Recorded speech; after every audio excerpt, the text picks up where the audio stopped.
I think what a lot of it is we have as adults nostalgia for our own experiences, and we project those onto other people thinking that they must want the same things.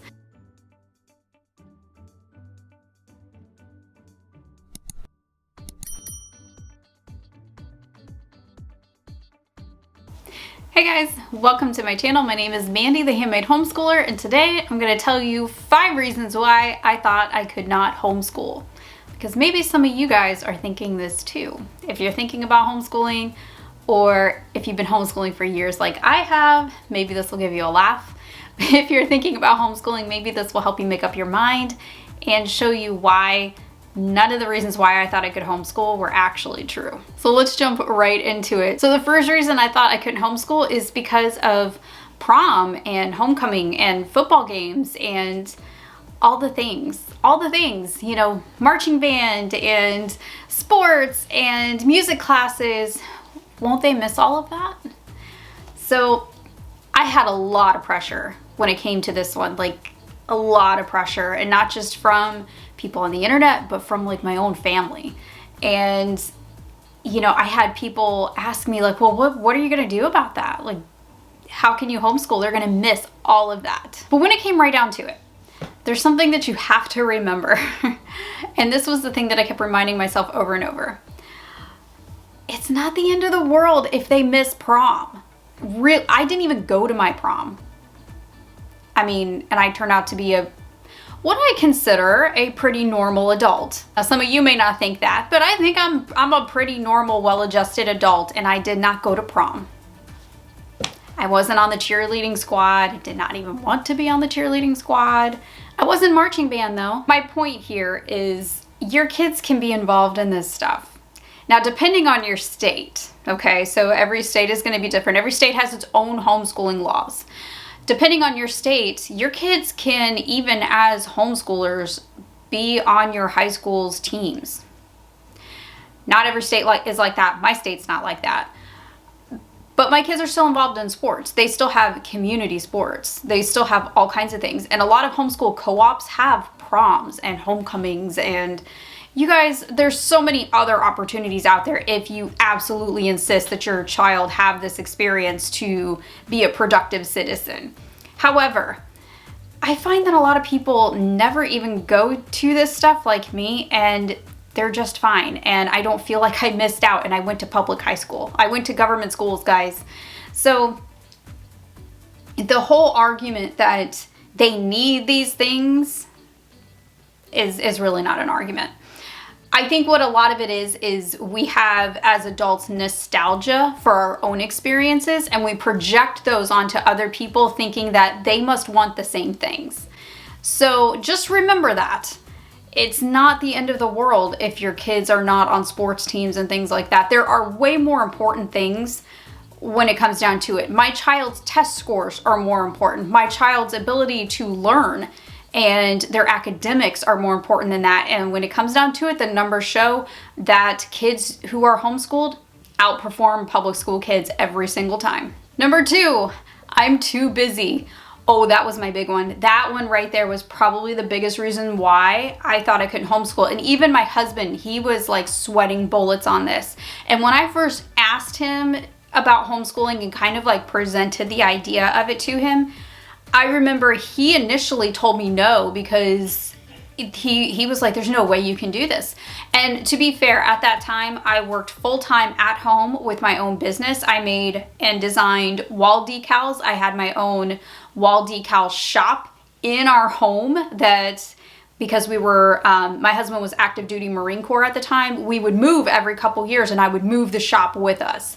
And I had like an online store and things like that. And I was the only worker. Like, it was just me. I was a one-man operation. At the time, I was working a lot of hours, but I wanted to make this work. And I really think that when you're a person who's determined like me, like I have a very determined personality, I am one of those people, like, when there is a will, there is a way. I will figure it out. And when you take that approach, I really think that you can make it work. I made it work.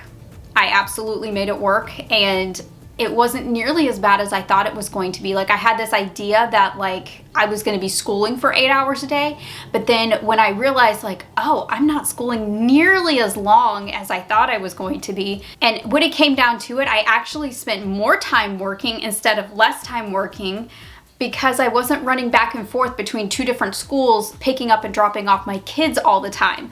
So it took out that craziness and allowed me to work more where I wasn't interrupted. So there is that. But I really had this idea that like school was going to take so long that I wouldn't be able to do anything else. I wouldn't be able to cook or clean or do my job as, you know, a business owner, and that was all completely untrue. And I actually worked much better. Things in my house totally worked so much better than I thought it would. Number 3. Oh, this one had everybody worried, I think, for a while. The kids are gonna turn out weird.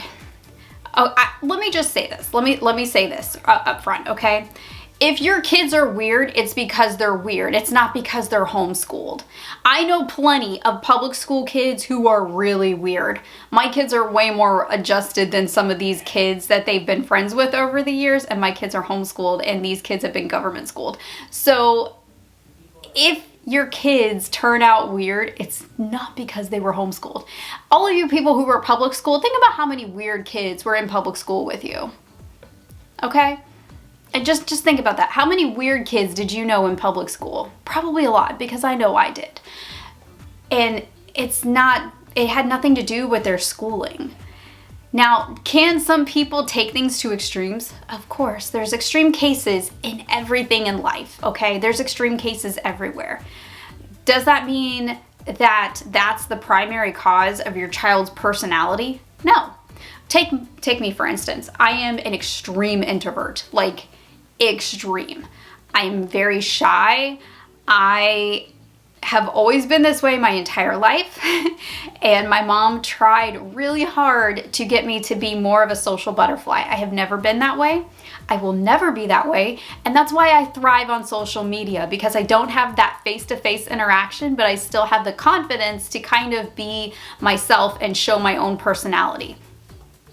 I went through government school from preschool all the way through, okay? I was never homeschooled. I was never private schooled. I went to government school only. I never changed. To this day, I'm still the same way. I want you to remember that, okay? Your child is gonna be who they are, and there's not a whole lot you can do to kind of curtail some of these personality traits if they're quirky. So don't put too much emphasis or too much worry into the kids are gonna be weird. Number 4, my professors told me not to. True story. True story. So I went to college. I have a degree in elementary education.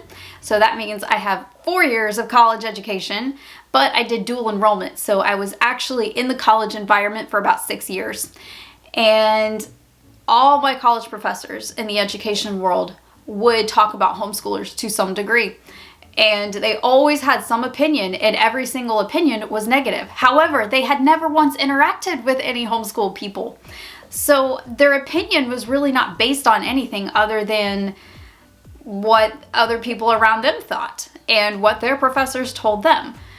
So they had no statistics, they had nothing to base these opinions on, but they would sit there and tell us how awful it was that homeschooling was legal. And now remember, this was back in like 2002, 2003 era, and I heard this talk all the way from back then. I knew that my professors hated homeschooling even back then. They would harp on homeschooling about how it was terrible that it was even legal, and how, you know, parents were not qualified to be teachers, and that's why they were training us, because we were going to have the real training to be teachers. It got like beat into my head so many times over and over and over that homeschooling was bad, that I already had like negative feelings attached to the idea of homeschooling. So for me to even think about homeschooling, it was just like, it was almost like a negative thing that I had to get past in my brain. And I did that through research and through watching YouTube videos like this of real people who were like real homeschoolers doing it, and then I had to like unlearn all those things that I learned in college. And then the last one, I think we all can relate to this at some point. I'm not smart enough. I think probably everybody feels this way at some point. I've always felt unqualified to do anything, and I have a teaching degree. You know, I have felt unqualified so many times as a homeschool teacher, and I went through college. Like I have done this. I've been a teacher. I've had classrooms like 30 parents at a time would trust me to teach their kids. And you know, I loved my job. I was good at it. I really liked it. However, when it came to my own kids and then teaching different grades and different subjects, it was, you know, it can be really dizzying for a while until you get used to it, right? And I think we all kind of feel unqualified, but I always go back to the same thing over and over again. Nobody is going to be more qualified to teach your kids than you are, because you care about them. You take time for them. And a lot of times in the classrooms, we do not have time as teachers to individually care for and help every single student. And a lot of times kids fall through the cracks. When you're homeschooling, it's a completely different environment. The stress is gone, that sense of rushing is gone. It's a totally different environment. And I think the more I homeschool, the more confident I feel, but I still have days, and you know, we're gonna be on year 8 coming up of homeschooling, and there are still days that I feel completely unqualified to be doing what I'm doing. But there's a couple things just to remember. Again, like I mentioned, you are gonna be the most qualified person to teach your kids. As long as you meet the state requirements, you are qualified to teach your kids, even if you went through the government schools. And here's the thing too, okay, remember this. If you went through the government school system and you feel unqualified to teach, what does that say about the government school system? Are they not teaching us well enough to where we even feel qualified to teach 3rd grade, 1st grade? That doesn't say much for the public school system as a whole, does it? So remember that when people come at you with, well, you're not qualified, and you'll hear that all the time in comment sections on articles about homeschooling. You'll see that over and over and over again. And you know, sometimes I will comment back and ask them, so were you public schooled? And they'll usually say yes. And I'll ask them, well, what does that say about your education that you don't feel qualified to teach the same thing that you were taught for 12 solid years? And they never comment back. They never know what to say to it. So just remember, you have that in your back pocket, okay? I'll give you that one. But also remember that a lot of these curriculum books, they have teacher books that tell you how to teach it. So you don't have to go into this blind, and you don't have to go into it feeling like you're totally unequipped, because you are equipped. You will have all kinds of things to help you out along the way. And a lot of these companies too, if you reach out to them, they will help you. So you're not flying blind. And there's always my Facebook group too that you can come in and you can join there, and we will be there to help you too and to give you advice and to cheer you on. The link is down below in the description box. All right guys, I hope that you were able to take a couple things away from this video to kind of help you, to kind of encourage you along the way in your homeschooling journey. Let me know, what was one of the reasons that you felt like you couldn't teach? Tell me down below in the comment section. I would love to read these. I will see you in the next video. I hope you have a great rest of your day, and as always, happy homeschooling.